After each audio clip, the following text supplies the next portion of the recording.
1500 años por más de 40 autores diferentes, pero con la peculiaridad de que los 66 libros y los 40 autores que escribieron la Biblia, todos coinciden en el mismo mensaje. Esto es una de las más grandes evidencias de que este libro fue escrito de una forma sobrenatural. Hace muchos años, cuando Jesucristo bajó al mundo, Él estaba interesado en saber qué pensaba la gente de Él. Por ejemplo, en el Evangelio de Lucas, capítulo 9, versículo 18 en adelante, la Biblia dice: aconteció que mientras Jesús oraba aparte, estaban con Él los discípulos y les preguntó diciendo: ¿quién dice la gente que soy yo? Ellos respondieron: unos andan por ahí diciendo que eres el Bautista, otros Elías, y otros algún profeta de los antiguos que ha resucitado. Sin embargo, aunque Cristo sabía ya lo que la gente hablaba acerca de Él, a Él le interesaba una respuesta más directa de sus discípulos. Y entonces les preguntó a ellos: ¿y ustedes quién dicen que yo soy? Entonces respondió Pedro y le dijo: tú eres el Cristo, el Hijo del Dios viviente. ¿Era solamente Cristo un hombre extraordinario o era algo más? ¿Qué conceptos se tienen después de hace 2000 años acerca de la persona del Hijo de Dios? Aún en nuestros días nos sigue persiguiendo esta pregunta.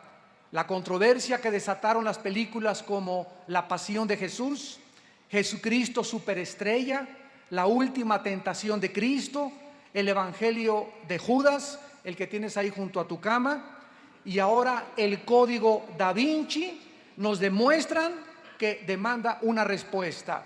Es increíble toda la cantidad de películas de Hollywood, de literatura, de autores de ciencia ficción que están invadiendo y bombardeando el mercado internacional sin que la gente pueda tener la capacidad de discernir entre lo que es verdad y lo que es ficción, entre lo que es blanco y entre lo que es negro. Y esta realidad se deriva de la ignorancia tan grande que existe en la humanidad de este libro que se llama la Biblia.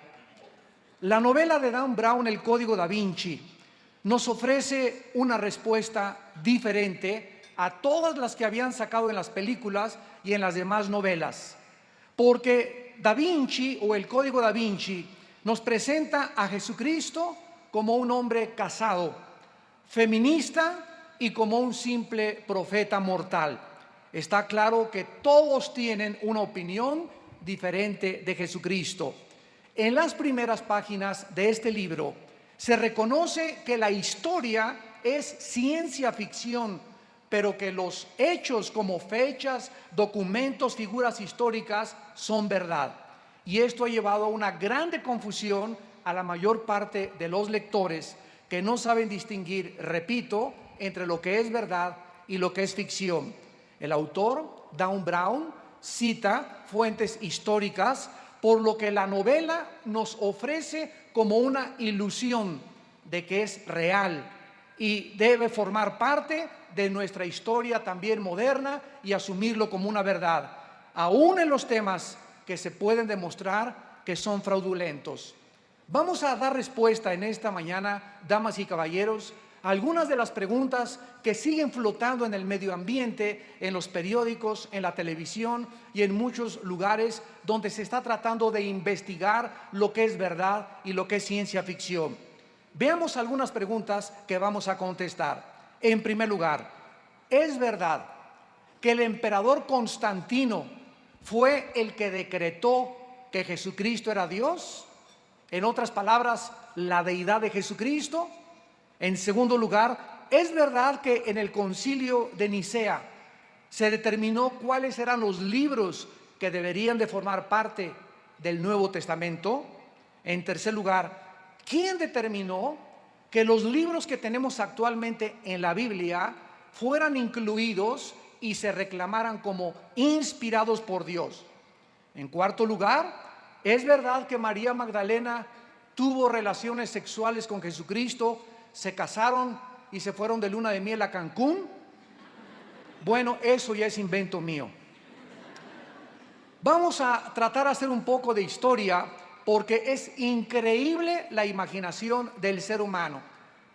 Dentro de los próximos meses les garantizo que va a salir el Evangelio también de Juan Diego. En el año 312 después de Cristo, un hombre llamado Constantino estaba posicionado en el puente de Milán, afuera de Roma, y estaba planeando acercarse a la ciudad de Roma y tomarla y conquistarla. Esta victoria de Constantino lo podría establecer como el próximo emperador romano.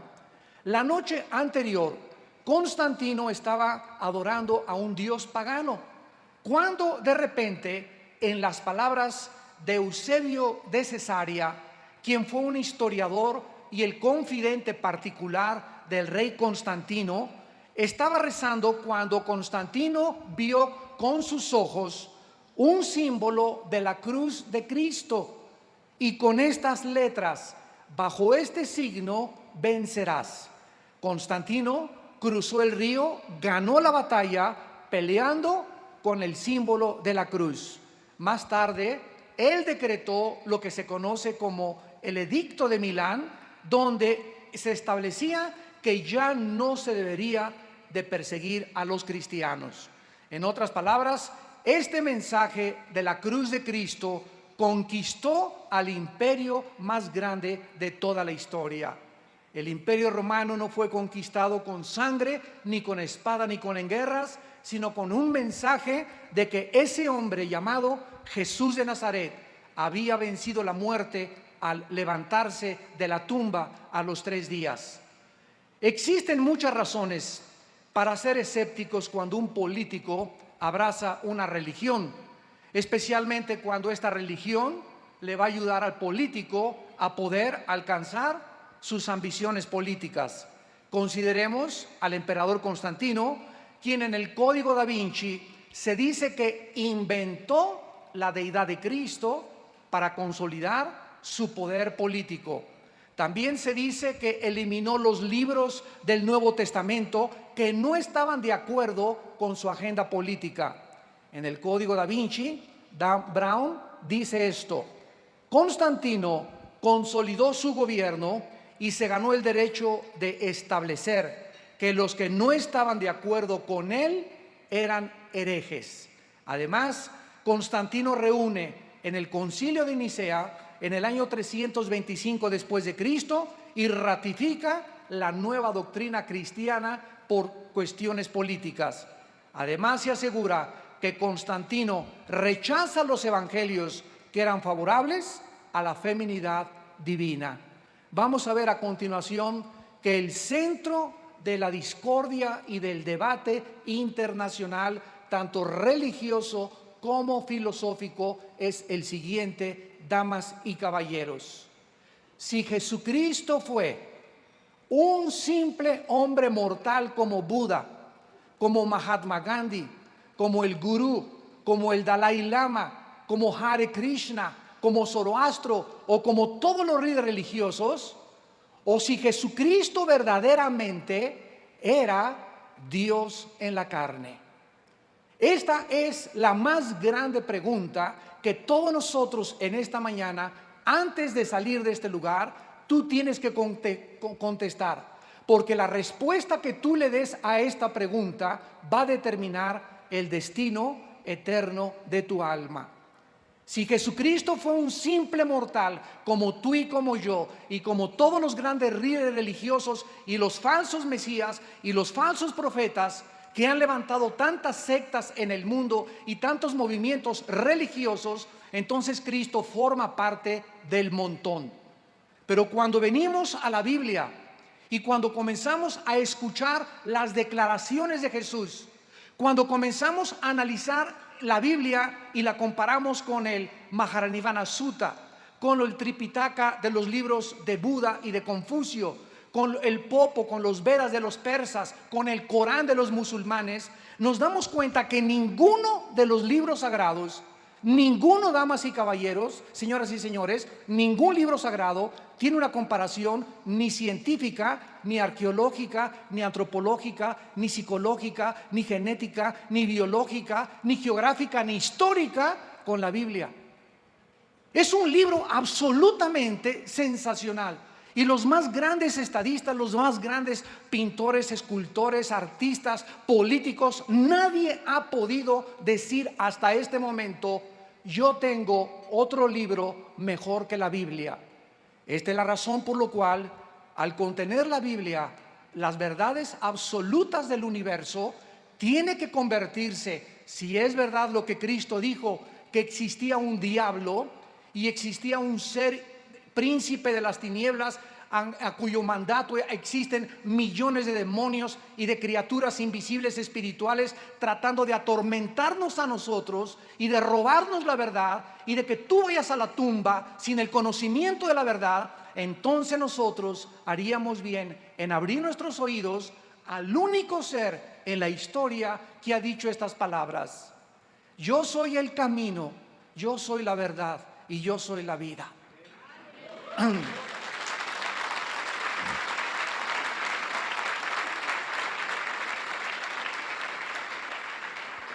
Durante los primeros 300 años de la historia cristiana, comenzaron a levantarse los enemigos del cristianismo y comenzaron a tratar de atacar. Vuelvo a repetir, el centro, el núcleo del ataque es la deidad de Jesús.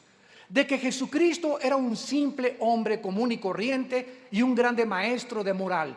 Uno de los más grandes herejes en estos siglos se llamó Arriano, y por causa de este hereje se formó lo que se conoce como el Concilio de Nicea, donde 300 obispos se reúnen en Nicea, Italia, para poder disputar, argumentar y concluir lo que se conoce como la cristología o la doctrina de Cristo. De manera unánime se considera a Arriano un hereje por negar la deidad de Jesucristo, porque si Jesucristo no es Dios y si Jesucristo no es verdaderamente ser lo que Él dijo, entonces es imposible que Él pudiera ser el Redentor y el Salvador de la humanidad.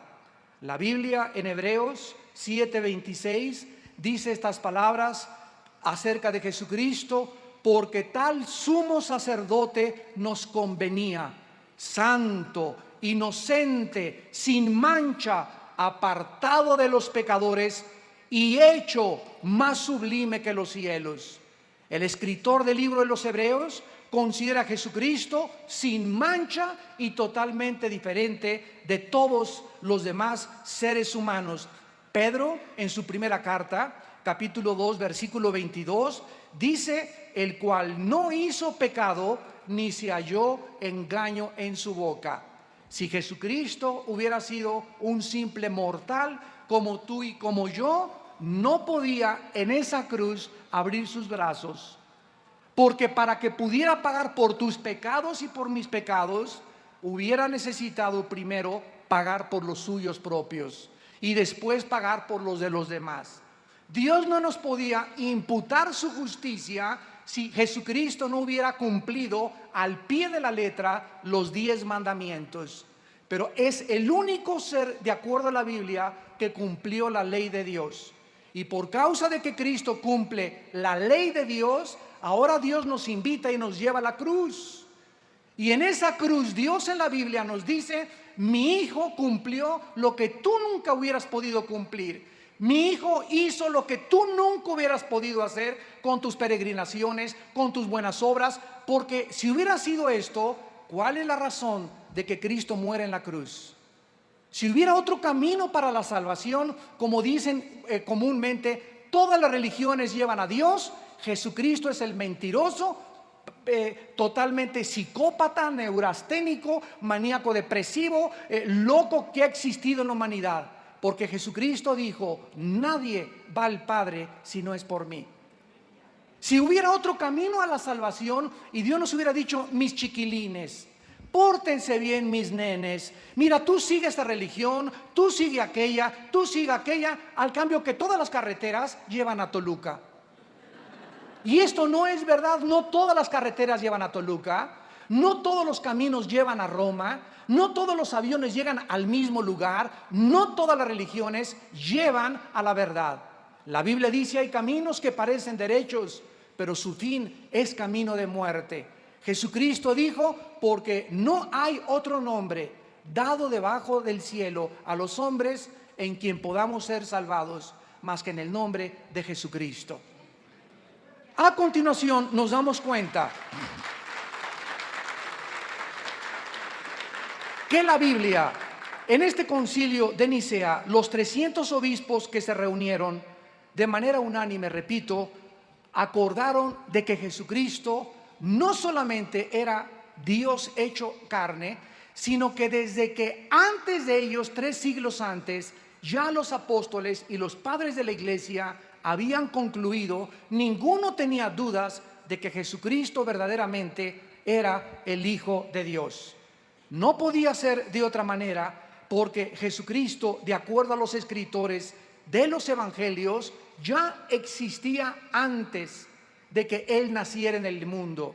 Por ejemplo, en el Evangelio de Juan capítulo 1, versículo 1 en adelante, dice: en el principio era el Verbo era con Dios y el Verbo era Dios.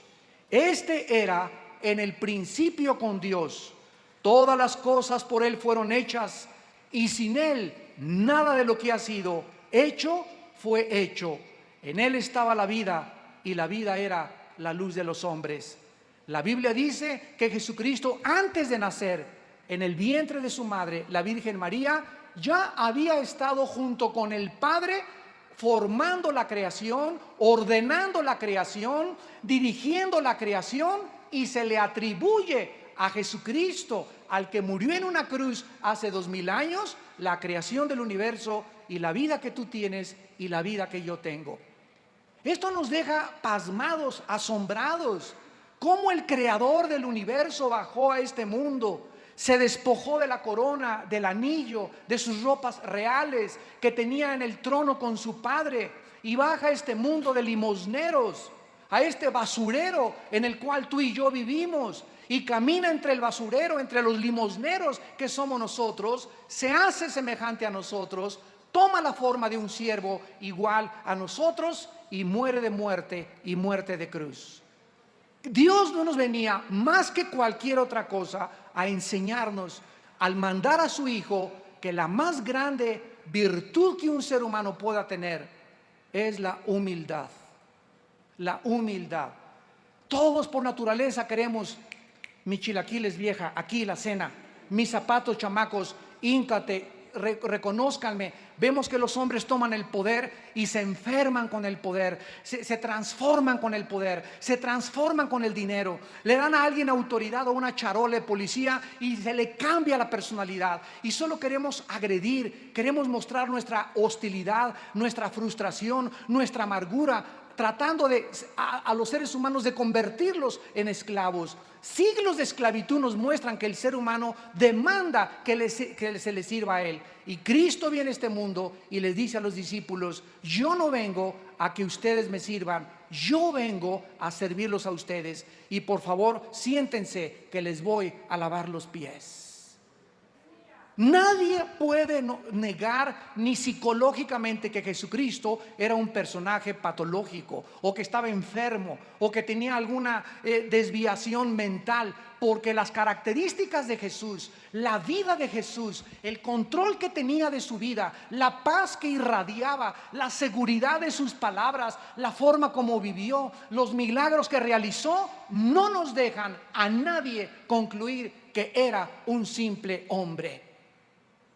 En el Código Da Vinci se dice que la doctrina de Cristo fue aprobada por una votación muy cerrada. Esto también es pura ficción, porque de los 300 obispos en el concilio de Nicea, solo 5 votaron en contra.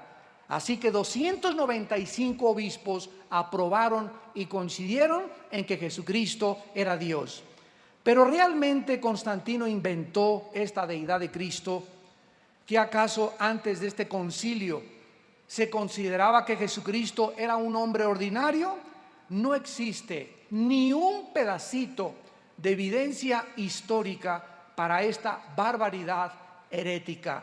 La doctrina de la deidad de Jesucristo fue mantenida por la iglesia primitiva siglos antes del concilio de Nicea, como por ejemplo Policarpo de Esmirna, que fue un apóstol directo del apóstol Juan. Justino Mártir en el año 150 después de Cristo, el obispo de Lyons, Irineo, en el año 160 después de Cristo, y Tertuliano en el año 200 después de Jesucristo. No es de sorprenderse, pues, que el Nuevo Testamento establezca como herejes a las personas que niegan que Jesucristo vino en la carne. En primera de Juan 4, versículo 1 y 2, el apóstol Juan escribe: cualquiera que niegue que Jesucristo vino en carne, este es el espíritu del anticristo. Este es el espíritu del anticristo. Las personas que quieren atacar y colocar a Cristo junto a Buda, junto al Dalai Lama, junto a Moisés, junto a los gurús, etcétera, etcétera. ¿Por qué? Porque para el ser humano cualquier persona nos puede salvar. ¿De dónde nacieron todas estas controversias y herejías en contra del cristianismo? El evangelio de Judas, el evangelio de los gnósticos, el evangelio de Felipe, el evangelio de Tomás, el evangelio de María Magdalena, que cita el Código da Vinci. Muy bien, en el año 1945, un campesino en Egipto, cerca de unas cuevas en Nag Hammadi, estaba escapando para sacar fertilizantes y descubrió una jarra de color rojizo con papiros de piel en un lenguaje cóptico. Las fechas que datan estos papiros son del año 450, 500 después de Cristo. Se tradujeron estos papiros al inglés y la Sociedad Geográfica Nacional, el National Geographic Society, pagó $1 millón por tener el derecho de publicar en la televisión y de tener como autoría todas aquellas cosas que pertenecían a estos escritos. Se tradujeron y se convirtieron en lo que se conoce la Biblia gnóstica, donde se enseña que el hombre debe encontrar su propio camino a la salvación, que todos los caminos, si tú te portas bien, y todas las religiones te llevan a Dios, y que el problema no es el pecado, sino la necesidad del autoconocimiento. La palabra gnóstico viene del griego gnosis, que significa conocimiento, y en la Biblia se tradujo ciencia. Y esta filosofía enseña que existe un conocimiento escondido que es reservado solo para los iluminados y reservado en los grandes secretos del arcano para los masones y para otros grupos esotéricos filosóficos. Sin embargo, esta iluminación no proviene de la Biblia, ni de Cristo, ni de Dios, sino de arcanos superiores.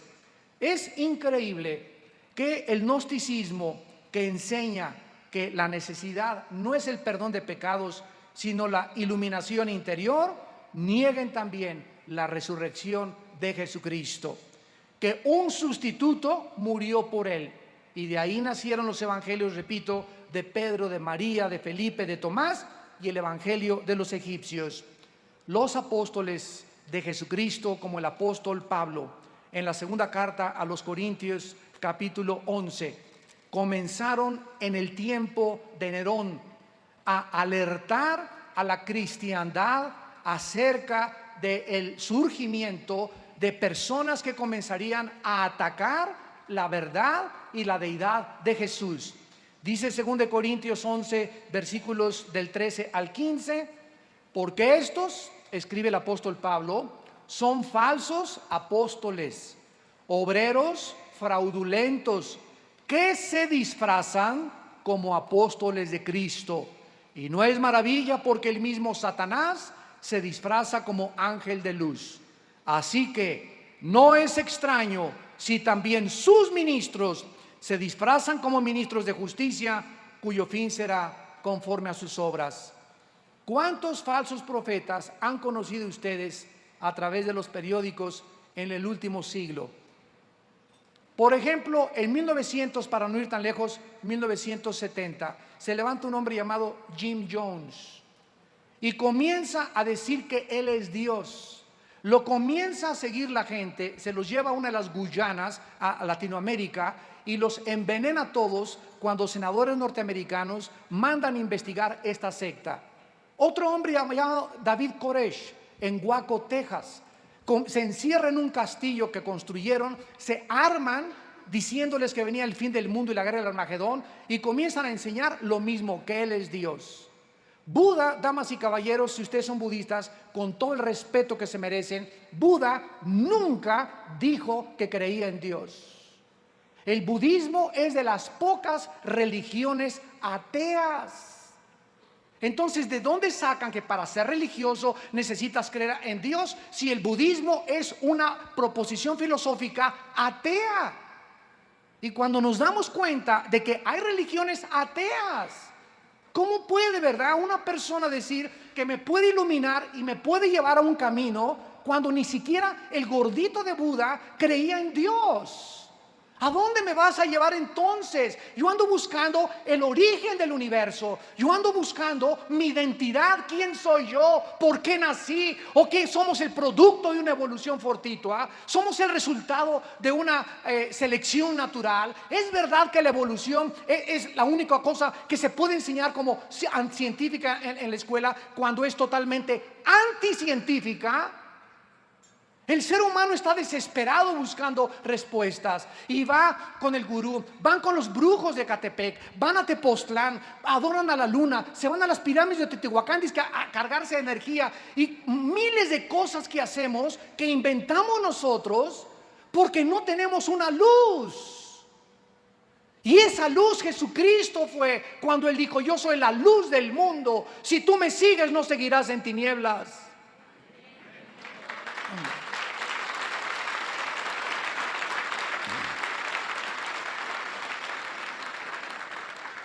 Teniendo tan cerca la verdad, damas y caballeros, estamos perdidos en un desierto de incertidumbre y de confusión. El apóstol Pablo, en la primera carta a Timoteo, capítulo 6, versículo 3 en adelante, dice estas palabras: si alguno enseña otra cosa y no se conforma a las palabras sanas, saludables de nuestro Señor Jesucristo y a la doctrina que es conforme a la piedad, está envanecido, nada sabe y delira acerca de cuestiones y contiendas de palabras, de las cuales nacen envidias, pleitos, blasfemias, malas sospechas, disputas necias de hombres corruptos de entendimiento, privados de la verdad, que toman la piedad como fuente de ganancia. Apártate de los tales.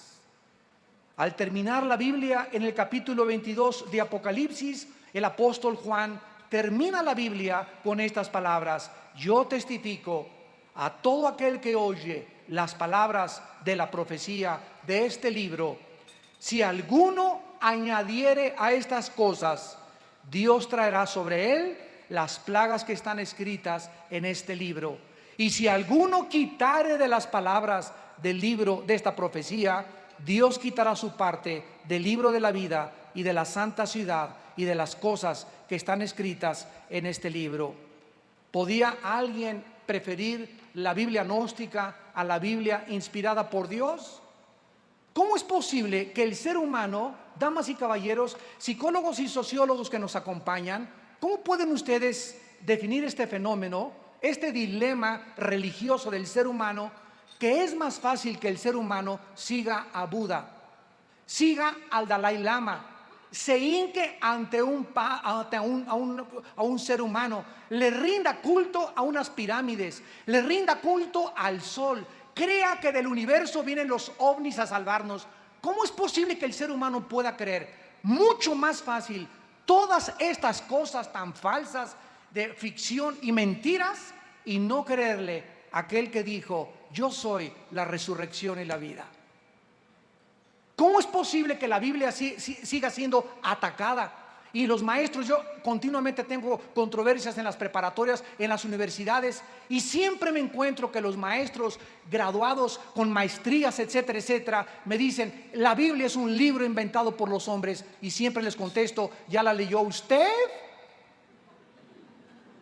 ¿En qué basa usted esa conversación? Me lo dijo mi compadre, me contesta. Y a su compadre, ¿quién se lo dijo? Y los estudiantes están en la misma situación. Y no tenemos nosotros la diligencia de venir por nosotros mismos, hincarnos algún día. Si tú en esta mañana no quieres recibir a Cristo, yo te invito a que llegues hoy en la noche a tu casa y te hinques y le digas: oh Dios, yo no estoy confundido, yo no sé realmente dónde está la bolita, pero quiero decirte algo, Dios, yo sé que me escuchas. Si tu Hijo Jesucristo es el camino, la verdad y la vida, si Él murió en esa cruz para pagar por mis pecados, Señor Jesucristo, te invito a mi vida. Y si tú entras a mi vida, Señor, y me cambias y experimento tu poder, te prometo que te voy a servir hasta el día de mi muerte. Esto se llama ser honesto intelectualmente. ¿Qué sucedió a continuación? Bueno, Leonardo da Vinci, un grande pintor, hijo ilegítimo, y de acuerdo al diario de su abuelo, nació el 15 de abril de 1452 en una aldea llamada Vinci, a 32 kilómetros al oeste de Florencia. Realmente Leonardo da Vinci pintó en su cuadro de la Última Cena a María Magdalena recargada así amorosamente junto al rezago de Jesucristo. ¿Fue María Magdalena esposa de Jesucristo? Vamos a contestar estas preguntas a continuación, porque son otras mentiras también del libro y de la obra El Código da Vinci. Leonardo fue traído a Florencia siendo un mozo muy joven y se convirtió en un aprendiz de un pintor muy famoso. Más tarde, Leonardo comenzó a pensar que él no era apreciado en sus capacidades de pintura y apeló al duque de Milán llamado Ludovico para que le pudiera alquilar como pintor a su servicio. Ludovico lo aceptó y Leonardo pasó en Milán 20 años de su vida. En el año 1495, Ludovico, el duque de Milán, comisiona a Leonardo para que pinte el cuadro de la Última Cena para un monasterio dominico en la ciudad de Santa María de la Gracia. Pero realmente se encontraba cuando pintó Leonardo da Vinci a María Magdalena recargada al regazo de Jesucristo. Y para nosotros saber la verdad, lo único que tenemos que saber es lo siguiente: ¿de dónde se inspiró Leonardo da Vinci para pintar el cuadro de la Última Cena? Vayamos al Evangelio de Juan, que fue el que leyó Leonardo da Vinci, y veamos de qué forma todos los evangelios, principalmente este que vamos a leer, nos describen quién se encontraba con Jesucristo en la Última Cena. Dice el Evangelio de Juan capítulo 13, versículos 21 en adelante. Habiendo dicho esto, Jesús se conmovió en espíritu y declaró y dijo: de cierto os digo que uno de vosotros me va a entregar. Entonces los discípulos se miraban unos a otros, dudando de quién hablaba. Y uno de sus discípulos, al cual Jesús amaba, estaba recostado al lado de Jesús.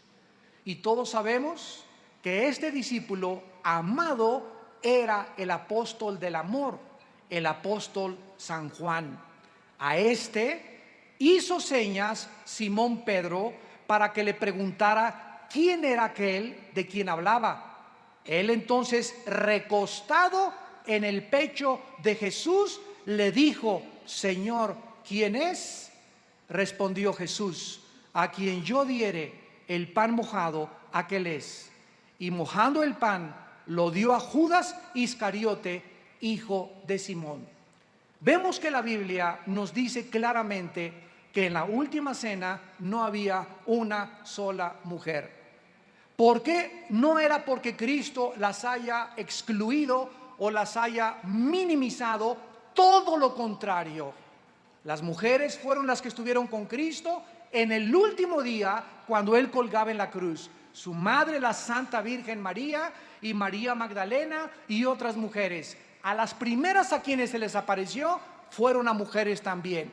Y la Biblia nos muestra el grande honor, el grande respeto y la grande honra que las mujeres deben de merecer de parte de nosotros los hombres. Porque cualquier hombre que me escuche, vivimos gracias a que una madre y mi madre nos trajeron a este mundo.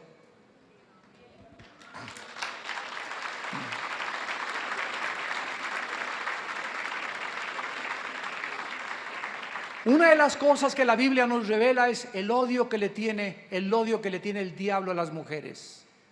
Y esta es la razón por la cual en la mayor parte de los países en el Medio Oriente, en Latinoamérica y en otras naciones, a la mujer se le veja, se le sobaja, se le margina, se le desprecia. Y el hombre, principalmente en Latinoamérica, cree que porque es nieto y descendiente de Zapata y porque su compadre fue Pancho Villa, la señora está para hacerme los frijoles y yo puedo engañarla, yo puedo tener un amante, yo puedo irme con quiera, pero ella no puede. Nosotros sí podemos, pero ellas no pueden.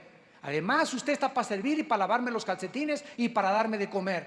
Y comenzamos a creer que somos superiores a las mujeres, y estamos viviendo una época como la de los talibanes allá en Afganistán, donde las ponían en una plaza de toros como plaza de toros y las vejaban, les cortaban con navajas Gillette los labios y la lengua porque se habían descubierto la cabeza, porque las encontraron trabajando, porque no estaban vestidas de arriba hasta abajo, porque no traían las burcas completamente cubriéndoles sus rostros. Y esto ya tiene que detenerse. En las iglesias, en las naciones, tenemos que entender que mientras la mujer no se le asigne el papel que Jesucristo les dio, los hombres seremos maldecidos.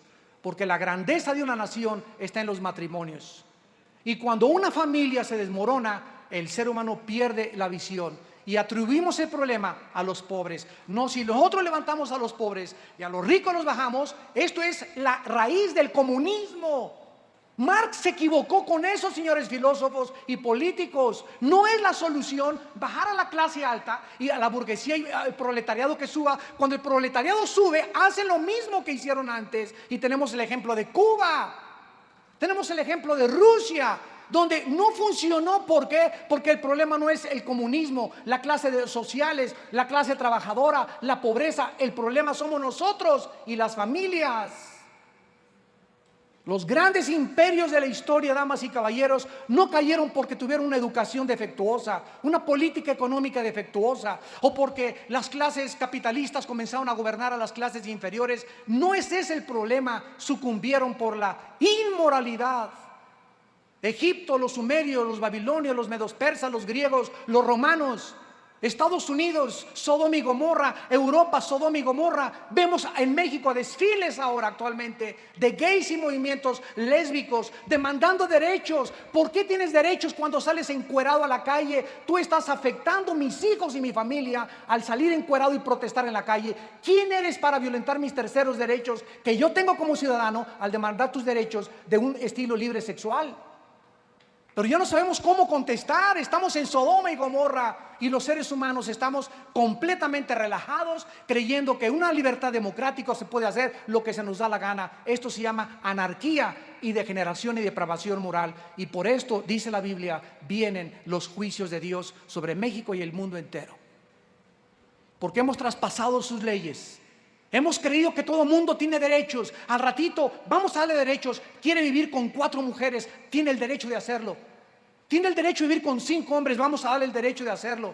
Quiere vivir con una mujer con mujer y adoptar un niño. Cuando se destruye el fundamento de la familia, que es el diseño de Dios para la sobrevivencia de una sociedad, hemos llegado a Sodoma y Gomorra.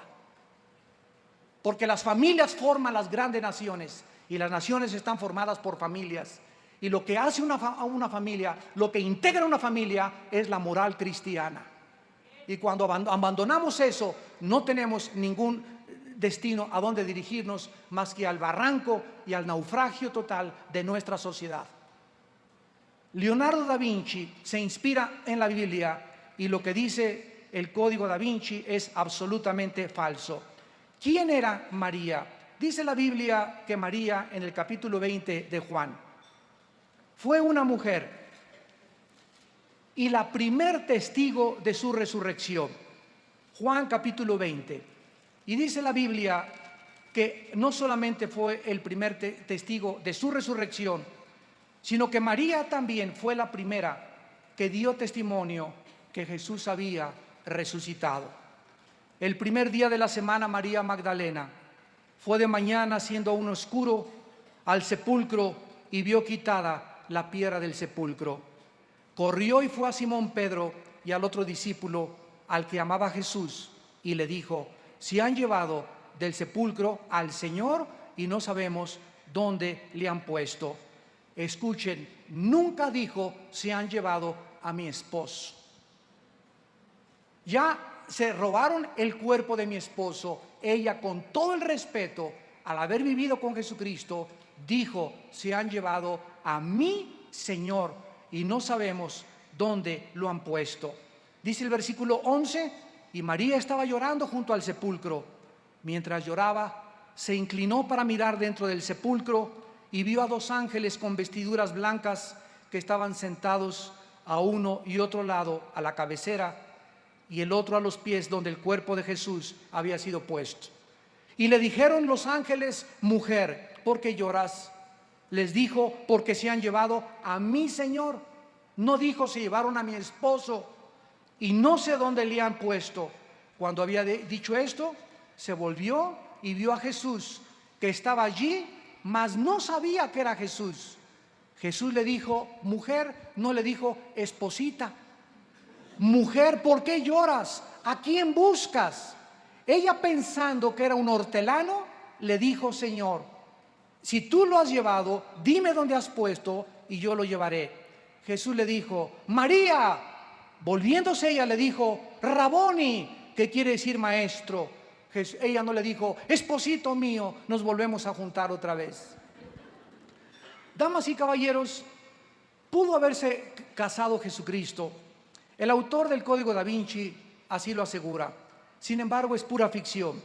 Ninguno de los 4 evangelios enseña tal barbaridad. Y si hubiera ocurrido, lo hubieran mencionado. La Biblia enseña que Jesús no se casó con nadie. Escuchen con mucho cuidado.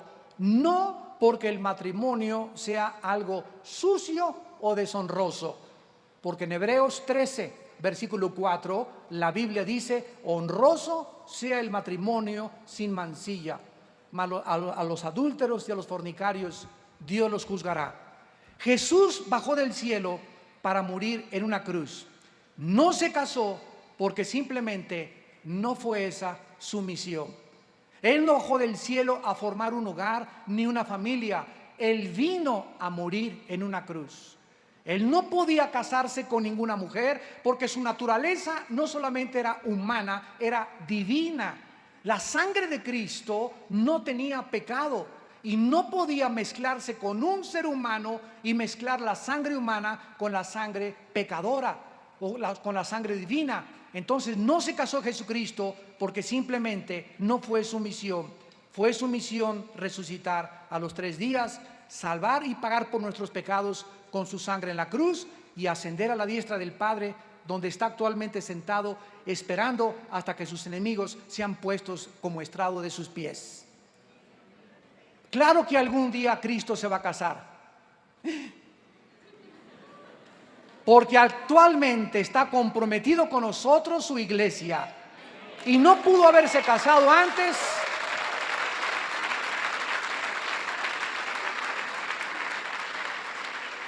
Cristo no pudo haberse casado antes sabiendo que su matrimonio va a ser en el cielo. Dice Apocalipsis capítulo 19, versículos del 5 al 9. Y salió del trono una voz que decía: alaben a nuestro Dios todos sus siervos y los que le temen, pequeños y grandes. Y oí la voz como una gran multitud, como el estruendo de muchas aguas, como la voz de grandes truenos que decía: aleluya, porque el Señor nuestro, Dios Todopoderoso, reina.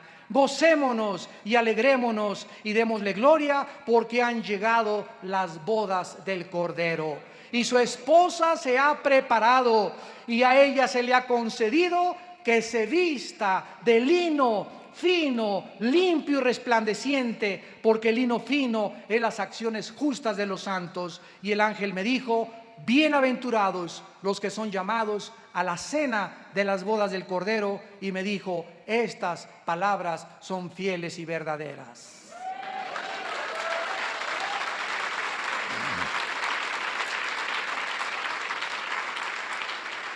En este día, María Magdalena va a estar como con nosotros, invitados a las bodas del Cordero, donde el matrimonio se consumará, no en una unión física, sino en una unión bendita, íntima, de compañerismo inimaginable, espiritual. Y finalmente, ¿qué hay de los libros de la Biblia? ¿Por qué los libros que tenemos en la Biblia fueron incluidos en el canon? ¿Por qué otros fueron rechazados? ¿Quién determinó qué era inspirado y qué no era inspirado? La Biblia, ya dijimos, es un compendio de 66 libros, escritos bajo un mismo tema, por más de 40 autores en un periodo de 1500 años, o sea, más o menos del año 1492, y se terminó de escribir en el año 100 después de Jesucristo. Fue escrita en arameo, en griego y en hebreo. Fue el primer libro, la Biblia, en que se imprimió en la imprenta de Gutenberg. El primer libro que se imprimió en la historia en el año 1455 después de Cristo. Y se llamó la Vulgata Latina, que la tradujo al latín un monje llamado Jerónimo en el año 435 después de Jesucristo. En 1986, la Biblia se había traducido a 1848 lenguajes, de los 5445 lenguajes y dialectos que aproximadamente existen en el mundo. Actualmente hay más de 13,000 copias manuscritas del Nuevo Testamento antes de que saliera el Evangelio de Judas y el Evangelio que va a salir de Juan Diego también. 8,000 manuscritos de la Vulgata Latina y 13,000 versiones y 4,000 en griego, versiones primitivas. Existen más versiones primitivas de la Biblia que del libro La Ilíada y la Odisea y de cualquier otro volumen que exista en la humanidad. Además, el ateo francés Voltaire, en 1778, cuando murió, dijo en una ciudad donde él vivía: cuando yo muera, la Biblia pasará a la historia y nadie la volverá a publicar. Sin embargo, después de su muerte, la imprenta más grande que hay de Biblias en Europa es donde murió Voltaire. Jesús dijo: los cielos y la tierra pasarán, pero mis palabras permanecerán. Y seguirá siendo atacada, como dijo tu padrino don Teofilito. Y seguirá siendo atacada, y saldrán películas, y saldrán esto y aquello, y el mundo pasará a la historia y comenzará a distinguir entre lo que es ficción, lo que hombres enemigos de la cruz continúan atacándola, pero nosotros seguiremos levantándola y defendiéndola como la única luz que alumbra en tantas tinieblas en que se encuentra la humanidad. Haríamos bien en estar atentos como una antorcha que alumbra a este libro hasta que el lucero de la mañana amanezca en todos vuestros corazones. Y finalmente vemos nosotros que la autoridad de la Biblia la observamos en los escritores. ¿Qué era lo que tenía que definirse para que fuera aceptada dentro del canon del Nuevo Testamento? Dos cosas importantes. En primer lugar, la apostolicidad. En otras palabras, los libros que se aceptaron como inspirados por Dios son los que los apóstoles escribieron. Los hombres que caminaron, escucharon, vieron y tocaron y vieron resucitado a Jesucristo, el Hijo de Dios. Por ejemplo, en el Evangelio de Lucas, capítulo 1, el doctor Lucas, que no fue un apóstol, pero fue discípulo de Pablo y viajó con Pablo en sus viajes misioneros, escribe en los primeros versículos: puesto que ya muchos han tratado de poner en orden la historia de las cosas que entre nosotros han sido ciertísimas, tal como nos lo enseñaron los que desde el principio lo vieron con sus ojos y fueron ministros de la palabra.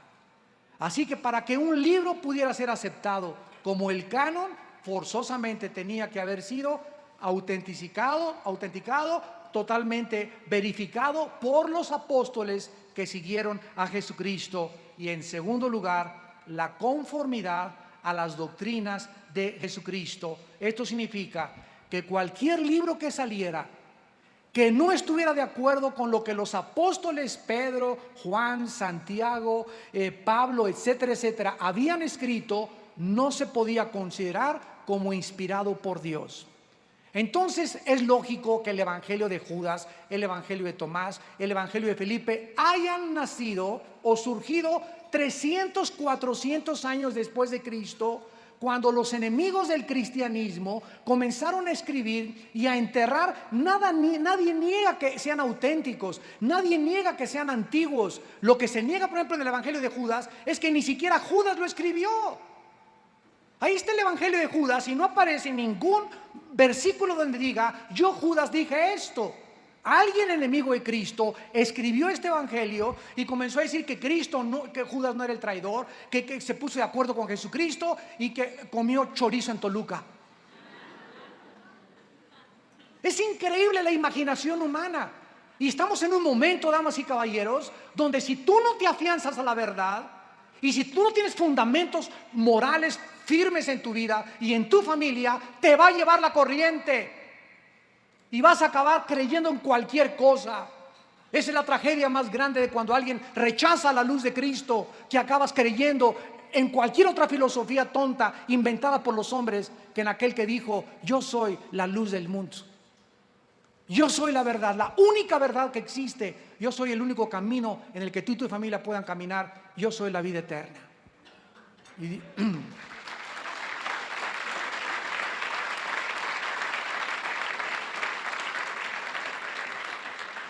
Yo los invito en esta mañana, no a una religión.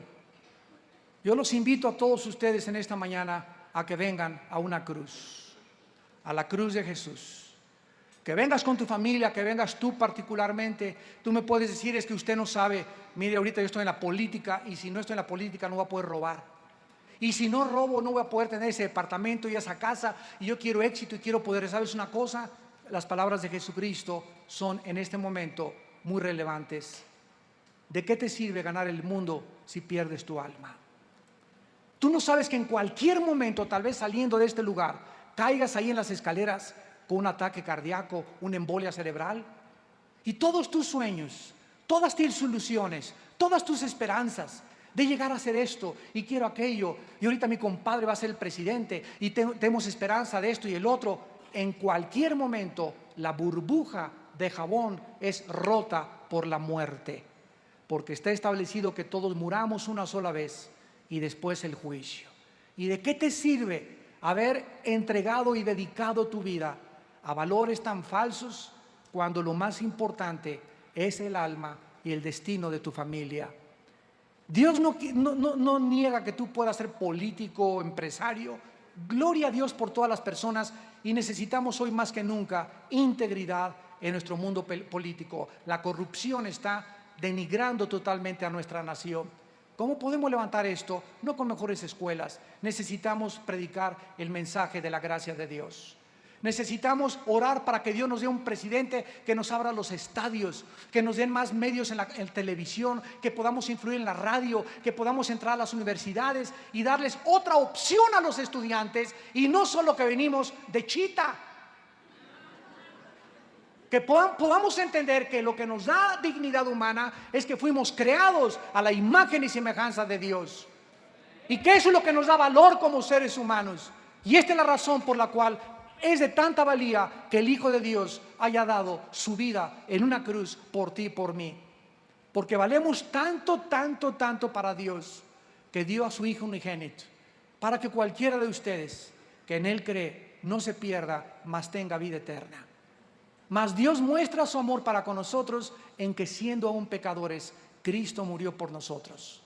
Él que no conoció pecado, por nosotros se hizo pecado, para que nosotros fuésemos hechos la justicia de Dios en Él. Porque la paga del pecado es la muerte, mas el regalo de Dios es vida eterna en Cristo Jesús. ¿No quisieras tú en esta mañana que Dios ha preparado tu corazón, que estás sensible a la voz del Espíritu Santo, venir a Jesús y decirle lo que yo le dije hace 30 años? Hace 30 años yo estaba formando parte del Partido Comunista Mexicano. Yo era un convencido de una revolución violenta y de bajar a los dictadores y bajar a este gobierno y que el pueblo tomara el poder. Y estaba involucrado en la dialéctica materialista, era ateo totalmente, renuncié a mis valores que mis padres me dieron de nuestra religión, equivocados, pero me dieron valores porque estaba harto de la hipocresía de la sociedad como lo están los jóvenes. Hasta que un día mi hermano Alejandro, que está aquí conmigo, me dijo: ten una Biblia y quiero que la leas. Y quiero que seas sincero y comienza a leer el Evangelio de Juan. Y cuando llegué a Juan 14, mi vida estaba deshecha, vacío. Yo era revolucionario, el 68, Tlatelolco, levantémonos, por aquí, por allá, nos golpearon, nos llevaron a la cárcel por nuestras ideologías, etcétera, etcétera. Leí Juan que decía: yo soy el camino, la verdad y la vida. Y en ese momento vino a mí la foto del Che Guevara que tenía arriba de mi cama. Un póster gigantesco, Fidel Castro, Nikolai Lenin, Adolfo Hitler, la signa suástica y todas las mentiras y el veneno de estos líderes demoníacos que han hecho con la humanidad. Y yo dije: ni el Che Guevara, ni Hitler, ni nadie ha hablado como ha hablado Jesucristo. Y caí de rodillas hace 30 años y le dije: Señor y mi Dios, yo te necesito, mi vida es una confusión, mi vida es una tormenta, estoy totalmente desviado de mis pensamientos. Si tú eres el Hijo de Dios, entra a mi vida. Y si tú entras a mi vida y yo leo la Biblia y me convenzo que tú vives y que resucitaste de los muertos, no quiero saber nada de ninguna otra cosa más que servirte hasta el día de mi muerte. Y Jesucristo lo hizo. Y Dios me levantó para predicar su palabra y decirles a ustedes: lo mismo lo quiere hacer con tu vida. Y quiere transformar radicalmente tu vida, tu matrimonio y la vida de tu familia. Pero tú tienes que darle esta oportunidad, no a una religión, sino a Jesucristo, el Hijo de Dios. Y lo puedes hacer en este momento diciéndole estas palabras: te pido que inclines tu cabeza. Ahí desde tu lugar, con tu rostro inclinado, con toda la honestidad e integridad de tu alma, ya no luches contra Dios. Vengo a anunciarte a un hombre, no a un sistema, no dogmas, no reglas.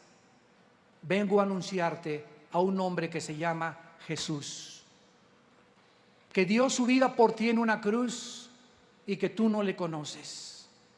Y Él anhela que tú le conozcas y comiences a caminar en sus caminos con el poder que Él te quiere dar a través de su Espíritu Santo.